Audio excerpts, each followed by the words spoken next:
আমরা ত্রিপুরা মধ্যশিক্ষা পর্ষদের পক্ষ থেকে একটা ওয়েবসাইট খুলেছি, যা https://tbse.tripura.gov.in। এই ওয়েবসাইটে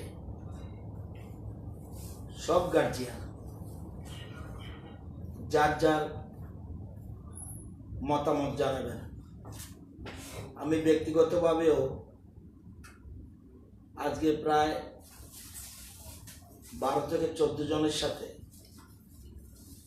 যারা পরীক্ষার্থী তাদের গার্জিয়ানের সাথে ব্যক্তিগতভাবে কথা বলেছি, তাদের মতামত নিয়েছি। কিন্তু এই সংখ্যাটা কম, এই জন্য প্রত্যেক গার্জিয়ান তার ওয়েবসাইটে তারা মতামত জানায়। এর মধ্যে আমরা মিটিং 14 তারিখ রয়েছে, সেই মিটিংয়ে আলোচনা করব কি পরামর্শ আসে। পরামর্শ আসার পরে সিদ্ধান্ত গ্রহণ করা হবে। বহু রাজ্যে এখনো সিদ্ধান্ত নেয়নি, অনেক রাজ্যে ক্যান্সেল করেছে, অনেক রাজ্যে পরীক্ষা আগেই সম্পন্ন হয়ে গেছে। এসব বিষয় রয়েছে। অন্যান্য রাজ্যে কি করছে সেটার দিকেও আমরা লক্ষ্য রাখছি। তবুও আমরা পার্টিকুলারলি গার্জিয়ানদের মতামতকে আমরা গুরুত্ব দিতে চাই। এরপরেও বিশেষজ্ঞদের নিয়ে কমিটি আছে, সেই মিটিং 14 তারিখে আলোচনার পরে পরবর্তী সময় মধ্যশিক্ষা পর্ষদ এবং গভর্নমেন্ট সে ব্যাপারে সিদ্ধান্ত গ্রহণ করবে। আলোচনা আগে আসুক, বিভিন্ন মতামত আসুক।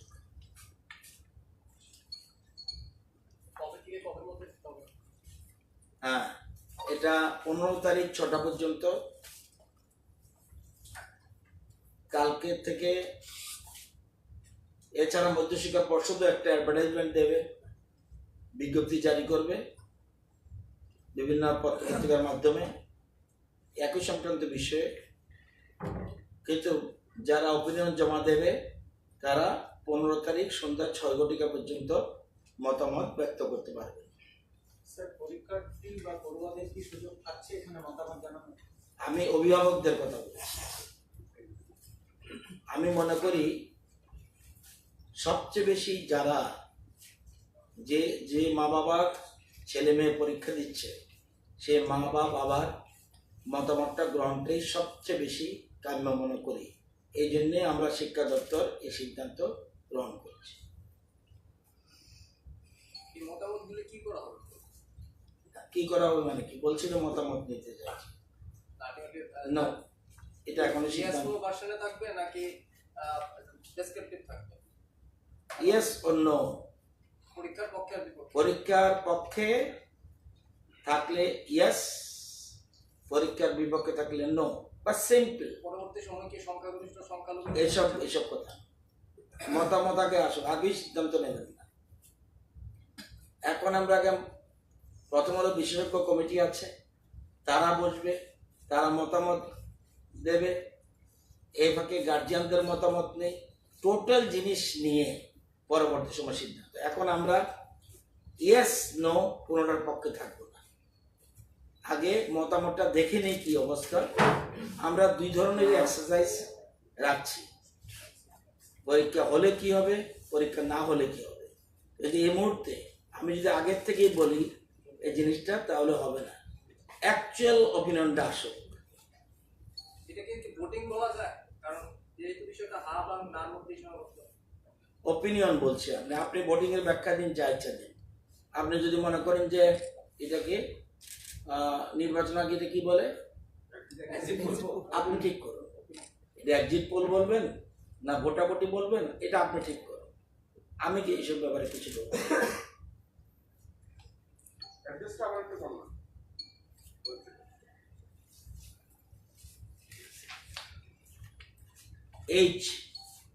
https://tbse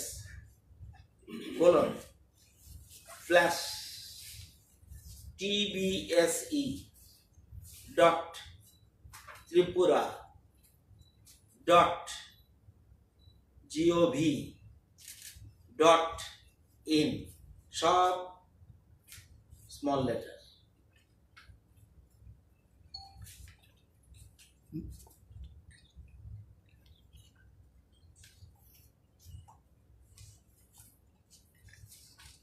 স্যার 14 তারিখ কটা থেকে শুরু হবে মিটিং? 12:30।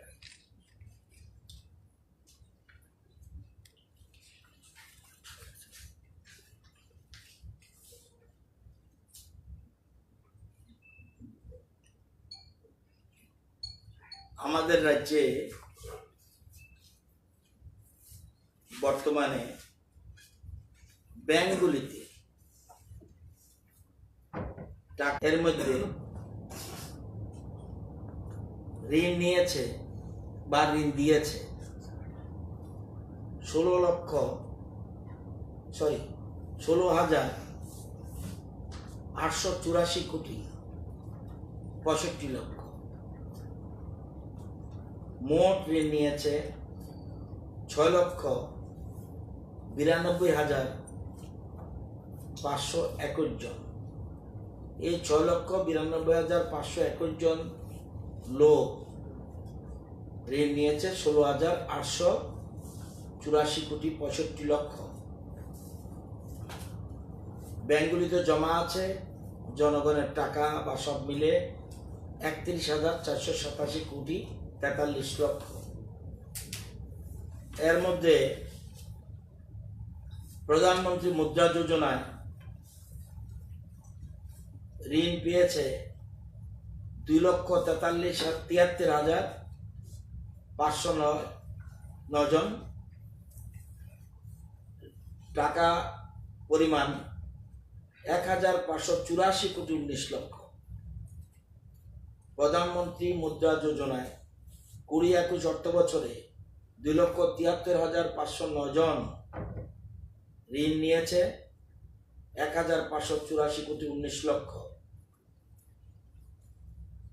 পিএমইজিপি, এই যে মোট টাকাটা বলেছি এর মধ্যে এরা পিএমইজিপি 1,036 জন 30 লক্ষ টাকা ঋণ নিয়েছে স্বাবলম্বন। এ সব কিছু মিলেই 6,92,521 জন ঋণ নিয়েছে এবং সিডি রেশিও 54%।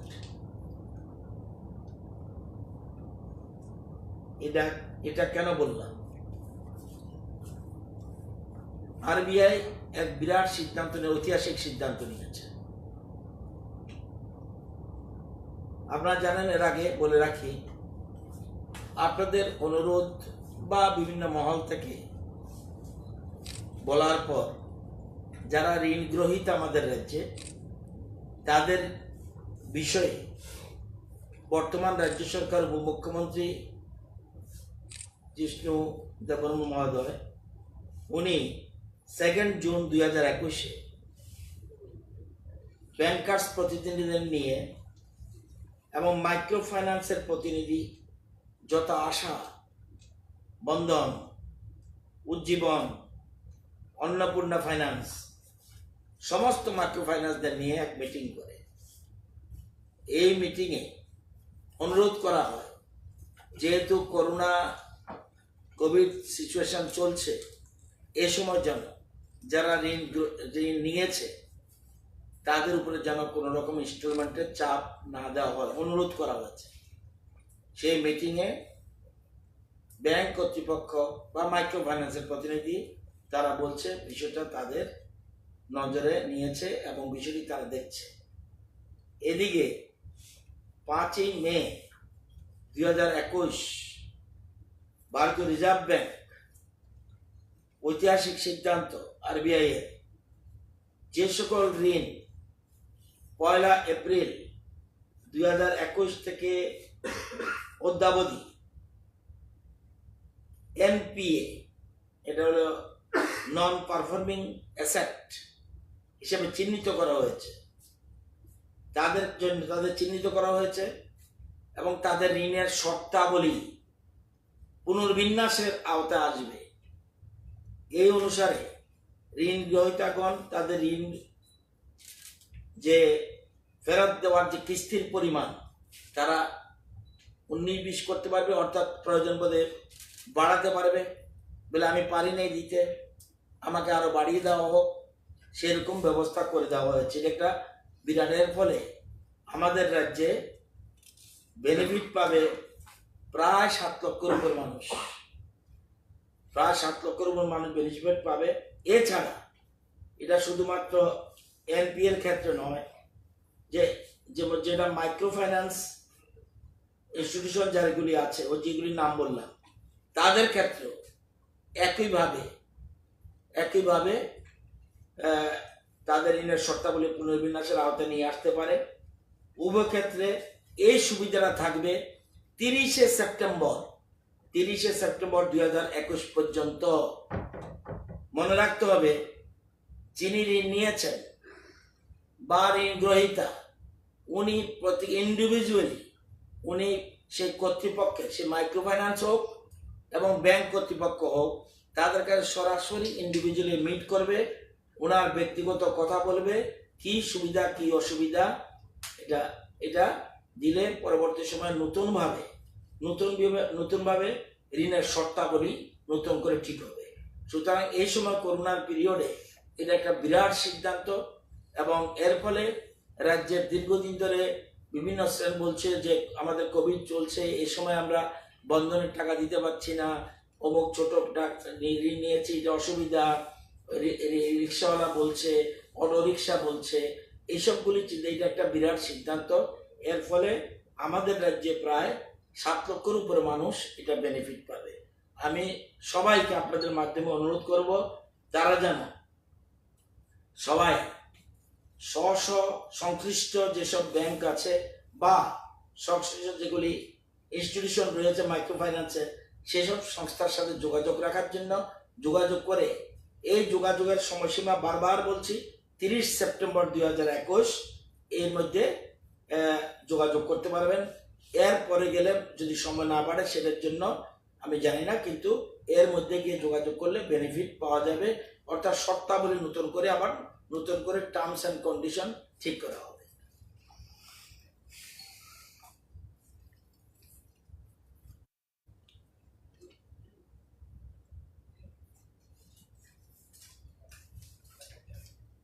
আপনারা জানেন যে এত করোনার অসুবিধা সত্ত্বেও আমাদের রাজ্যে টোটাল জিএসডিপি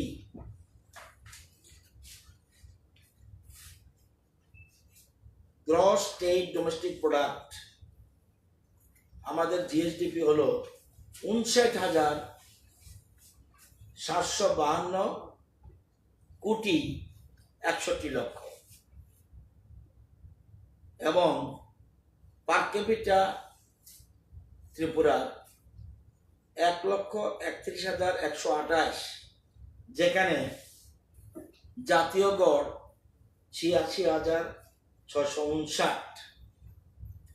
আপনারা জানেন যে দেশের পার ক্যাপিটা ইনকাম থেকে ত্রিপুরার পার ক্যাপিটা ইনকাম অনেক বেশি, অর্থাৎ 2021-এর যে হিসাব, জিএসডিপি হলো 59,752 কোটি 61 লক্ষ, আর পার ক্যাপিটা ইনকাম 1,31,128। অপরদিকে ইন্ডিয়ান পার ক্যাপিটা ইনকাম ন্যাশনাল এভারেজ 86,659, এবং যেখানে তাদের গ্রোথ রেট মাইনাসের ক্ষেত্রে, কিন্তু রাজ্যের ক্ষেত্রে এটা একটা উল্লেখযোগ্য দিক। এত কিছু যদিও অর্থনৈতিকভাবে একটু নিচের দিকে যাচ্ছে, কিন্তু তারপরেও পার ক্যাপিটা ইনকাম আমাদের রাজ্যের যথেষ্ট ভালো রয়েছে।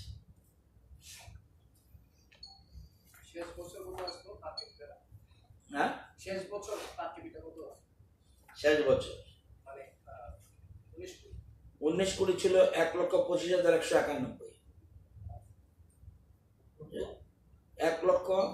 19 কোটিতে ছিল 1,25,191, 18-19 ছিল 1,12,849, 17-18 ছিল 1,444। আর লাগবে?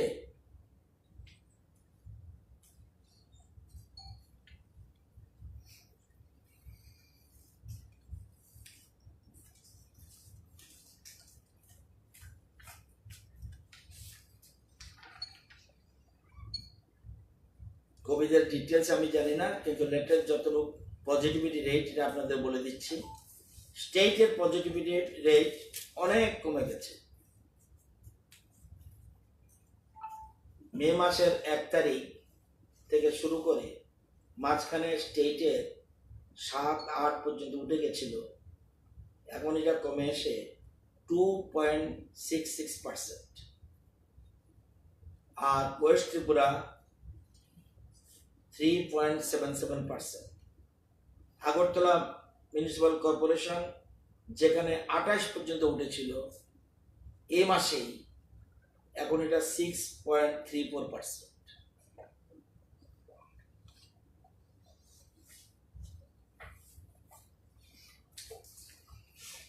ধন্যবাদ।